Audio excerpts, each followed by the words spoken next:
tama ba kung magbigay ako ng opinion sa girlfriend Kung mong tawarin mo Charara? kaya yung boyfriend mo na kupal, ha? CJ! Ganun naman talaga siya.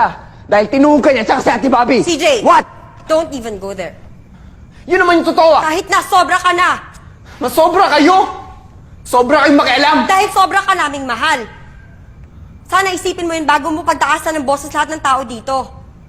CJ, pinoprotektahan lang kita. You're our baby brother. Hingi ka namin sa Diyos. Oo. Hiningin niyo ako. But just in case you missed it, hindi na ako baby. I'm a grown-up now making grown-up decisions. At sana maging ganun din kayo. God! Oh my God! Tinuloy mo? Tinuloy mo yung stupidong planong yon? No! That plan is really stupid! Kaya naman pala galit na galit yung isa eh. Hindi ka ba nag-isa? Hindi mo ginamit yung utak mo? My God! Gets ko na, palpak nga eh. Huwag mo nang ulitin. O kaya nga, tinan mo, imbes na mapigilan natin siya ngayon, mas gusto niya pang pakasalin yung babaeng yun. Ang tanga lang. Mali ako, pero hindi ako tanga. O bakit sinabi ko bang tanga ka? Masasabi mo lang, di ba? Na-misinterpret yun na naman ako eh. Hindi ko sinabi yun. Nasabi ko, Masasabi ang mo tanga lang. ng idea. Masasabi mo lang. Hindi ka tanga. Sana kasi, pinatatapos niyo muna kasi ako. Kaya lagi niyo ako na-misinterpret eh.